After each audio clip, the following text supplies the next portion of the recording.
We're like on an old technology system. It's true, and most geologists believe that we're either we've peaked or we're peaking now. In other words, the amount of petroleum that is efficient for us to recover has been recovered. And so we're probably at the top of the curve of what's available right now, and demand is growing, but the technologies that can replace the various ways that we're using petroleum in our life right now are really nascent. They're underdeveloped right now. And China is coming on, and India. Exactly. They'll be huge consumers. And besides the geopolitics and the infrastructure that is required to keep all that pipeline in place, you also have the issue of air quality, which is degraded as these carbons are re-released into the environment. Wow. So, yeah, I think people always say, oh, but the oil company is so powerful and they call the shots. That's like a victim mentality, I think. I think we have to pull ourselves up and say that, we got a lot of people that are concerned about this and start a grassroots movement where we clearly articulate an interest in a diversified portfolio, not everything so foolishly put in a path of a hurricane, a refinery. Who thought of putting a refinery? And I don't know who it is. Well, they're pulling up resources from in the Gulf, and so it might make sense to break them down into their kinds of the fuels that are made out of that raw material. That's probably why they're refining in there, where they're pulling them out. But they know that it's the pathway of a hurricane. There's been hurricanes there before. Give it enough time, and there'll be another one. Exactly.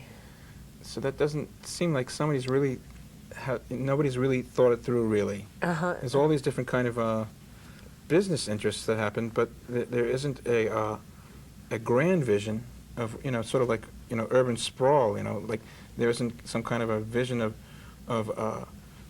what we're going to be looking like as far as our energy usage and I think that you're right, and it will require a vision to begin to shift the infrastructure at the kinds of levels that you're talking about. There's some national projects that we really need to start to think about and inform them with the kind of ideas you're talking about: sustainability, clean and distributed sources. I think it's challenging because what you're describing is obviously a very huge vision, and if you think about it, it has to do with energy sources, energy usage, transportation, and transportation has to do with how goods move around. You've talked about every aspect of the economy now when you bring transportation and how we plan our cities, what that looks like, how far away our food comes from. Are you aware that the average piece of food that we put in our mouths has traveled 1,500 miles? 1,500 miles. And so that means that it's carbon intensive. The transportation of moving our food around is carbon intensive. And when you say carbon, you mean oil. Right. Carbon fuels. Something is being burned to move it over to your house. Are you an anti-globalist? Well, I think we have to be. I'm actually yes and no. Okay. We do share one planet, and I think that's a great idea to keep in mind all the time because the pollution doesn't pay attention to boundaries or political parties. It goes where it will. And so that's very good to keep in mind. However, globalism as a market force in and of itself is very unbridled by some other factors that I would really like to see us consider. First and foremost, diverse economies and less impact or less necessity for transportation over huge areas, which is really embedded into our economy right now. Well, I was just mentioning before, when I went out to the North Fork of Long Island, I see, one winery after another, and then you go to the local grocery store, and all you can find is California wine. It's on a different kind of a system. They don't pick up the local wines. They have a whole kind of national system of, suppliers and all that. Right. And I think it's, you see a lot of that, and it's kind of disheartening. It is disheartening because it means that we've lost something at the local level of sort of production. There's no such thing anymore really as sort of regional foods. It's very homogenized, and I think we lose some of our own human culture when when everything looks the same no matter what coast of the country you're on. Yeah. So what's the good part and what's the bad part? Well, the hard part, as we're saying, is that your use of the idea of vision is very, very apt, and so that is a really big picture issue. And when we think about the huge market forces that we're really looking at and hoping to impact, it feels like, why even get started? It feels like a lot to do. And so the good, and the thing that I'd like to emphasize is that we have choices all the time when we go to the grocery store. We can ask for food that's locally grown. We can buy seasonal food. We can buy water that comes from Maine instead of France because that has traveled a much less distance. If we're tuned into asking about that, if we're tuned into thinking about that, we live in a consumer culture, and that's good and bad because as consumers, we have the most power of anyone in that picture. And if we tell marketers that there's kinds of products that we want available, the market will shift by that force. So that's a big challenge in my work. I try to really frame the issues in terms of the global energy economy and then help people figure out what they can do right here at home. And for our group, Interreligious Eco-Justice Network, the answers that we've come up with have to do with conservation and clean energy purchases. Whether that means installing solar or telling the utility company, when you buy electricity for me, my 600 kilowatts that I use each month, would you please buy it from a wind farm?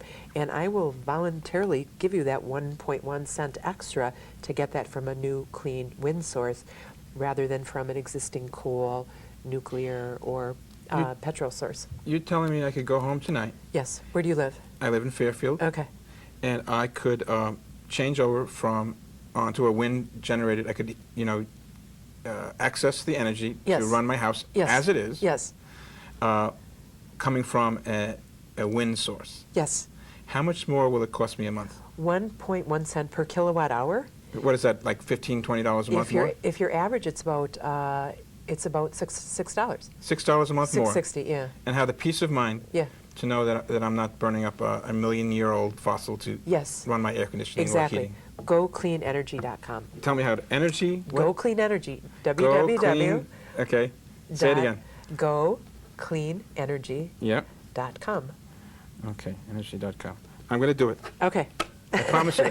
Okay, great. $6, right? Yeah. To have the peace of mind to know that I'm part of a group of people that are mindful of these issues. Right. People pay more for organic food or for premium ice cream or for something that they think is good for them for some reason. And you pay about 6 cents per kilowatt hour for your electricity, and this puts you up 1.1 cent additional. But that's pretty good. I mean, many of us can afford that and want to be part of those efforts for change. So that's one way. About 4,000 households in Connecticut have already done what you're planning to do this evening. What was the advocacy piece that you personally did or your organization did in order to make something like this come about? Tell us about your work. That's I appreciate the opportunity. Our network came together as a bunch of individuals that kept meeting up with each other at various sorts of demonstrations. Basically, we were concerned about the coal-fired machines that fire up every summer when the electric demand is really high. Those coal-fired electrical generators are all located in urban areas in poor parts of Hartford and other cities in the state, and they make the worst pollution of any source of energy we have. Is it fair to say that it's mostly neighborhoods of color?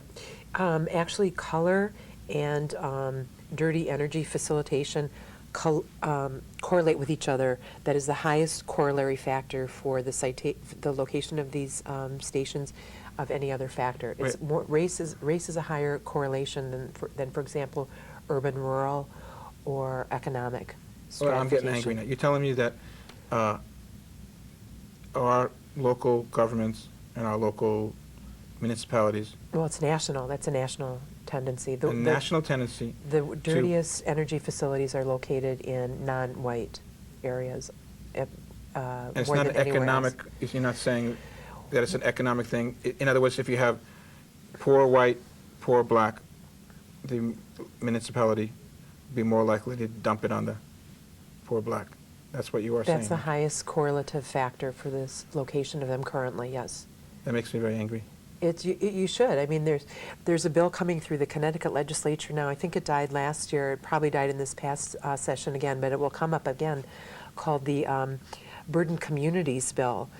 Just insisting that some of these foul stations, whether it's trash to energy or the coal burning that got our group fired up, So to speak. be distributed, exactly, at least be distributed in some way that's more fair and equitable, because it gets more people engaged in what would be a sensible, cleaner, I mean, you might be more motivated to pay that 1.1 cent if the alternative was having a trash-to-energy facility in your neighborhood.